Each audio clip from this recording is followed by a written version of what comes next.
Destroyer Dan's Boogie album review. Let's chat about it. Hey friends, what's going on? John here from What's Spinning, here tonight to chat about this latest record from legendary singer-songwriter and art rock and art pop extraordinaire, Mr. Dan Behar, ladies and gentlemen. He's been at it since the late 90s, recording under the Destroyer name, but if you're anything like me, you may have discovered him through other acts that he's been accomplished with, like the New Pornographers or Swan Lake. But for me, Destroyer has always been a very sacred project for at least my music taste. Between Dan's very exquisite songwriting and his knack for the theatrics, his music has really touched me over the years. Now, I will say this, some of his early 90s releases, like We'll Build Them a Golden Bridge, as well as City of Daughters, are just a little too lo-fi for me. Even these days, listening to them, they're just not my cup of tea. But around 2000's Thief, I just felt like everything just started coming together for Dan's music. The class and the refinement and the theatrics of his music started to come through, as well as that exquisite songwriting.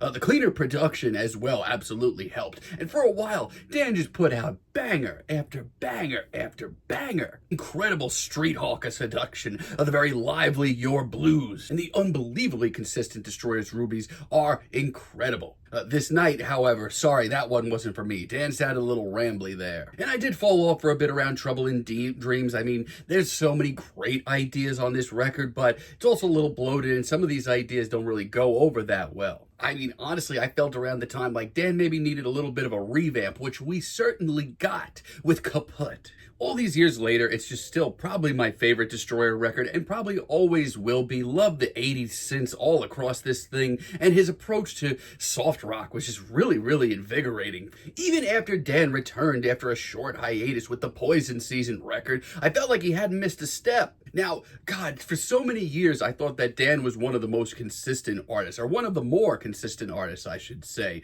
in art pop and art rock. But lately, me and Dan haven't been on the same page. I mean, I feel like I was in the minority with his Ken record. This ended up being a lot of people's favorite album of the year when it came out.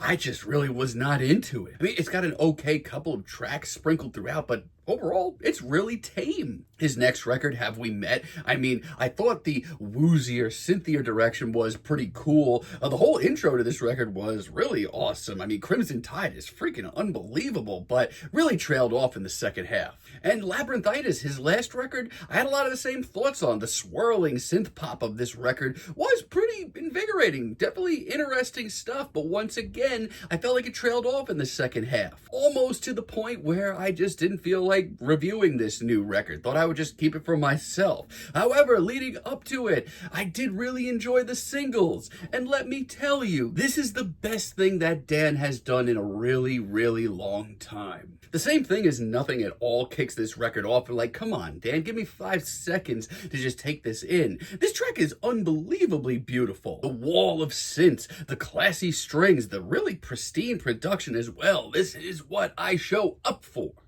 I mean, right off the bat, the synths are here. That stuck around since his last couple of albums have dropped, but this sounds so much more full. Dan's stoic performance on this track absolutely adds everything to just the regality of this cut. The rolling guitar, the rolling pianos, the occasional wailing guitar, the little details here, baby, they add up. It's one of the more life-affirming tracks I've heard from him in quite some time. I really do love Hydroplaning Off the Edge of the World as well. This one was a single. It's definitely a little bit more in Dan's pop wheelhouse. I mean, the synths here, they are very prominent. They light the way. And I love just how full of life Dan sounds on this track here. And lyrically, his poetry doesn't sound like it's missed a single step. This track is gorgeous. Like listening to this cut, I feel like I'm listening to one of his overly theatrical classics. But once again, it's the little details. I've heard this track a bunch of times at this point, but every time I feel a little something different about it. I find a little separate detail that I haven't heard before.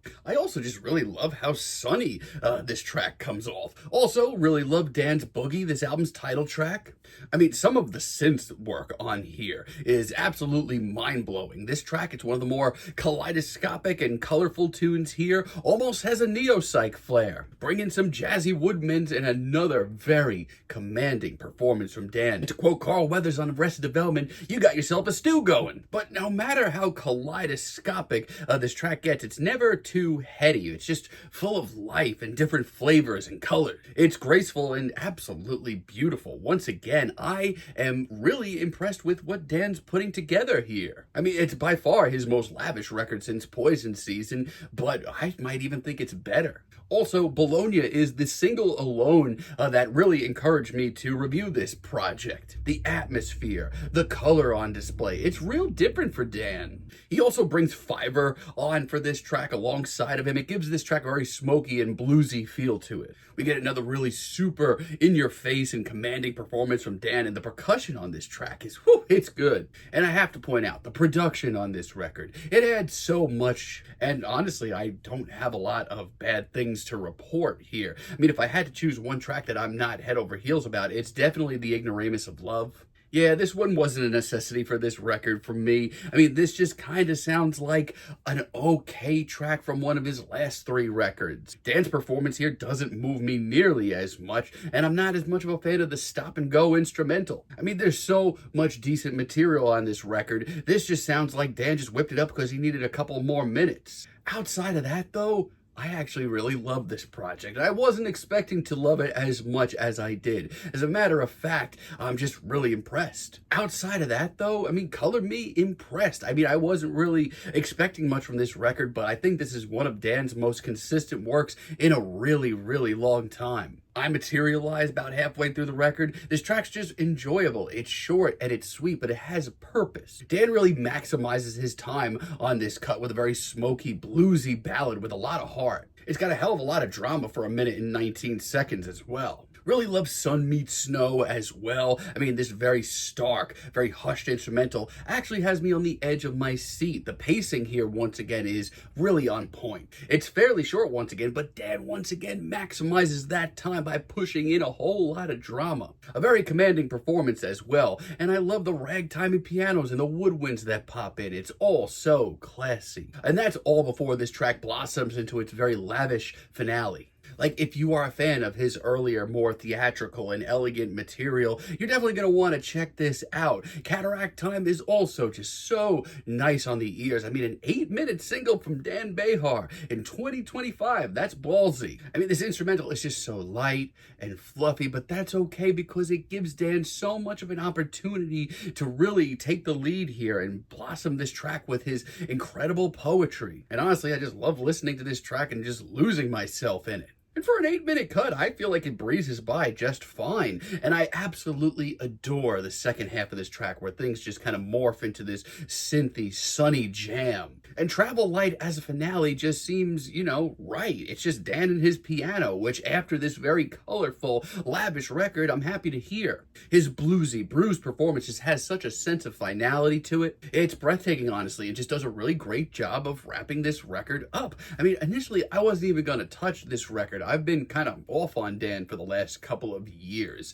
But man, I'm so glad that I gave this record a shot. I mean, the production is stunning. Dan's performances throughout this whole thing, his very commanding performances, are easily his most captivating in a decade. And he has not dropped the ball at all as far as his incredible poetic lyrics go. I mean, if you consider yourself a fan of Dan's work from any era, I'd implore you, check this out. Right now, I'm feeling a very light 9 on this record, but let me know what you all think down below. If you like the video, be sure to give us a like, give us a subscribe, and let me know down below what you would like for me to chat about in the future. And until next time, have a great day, friends.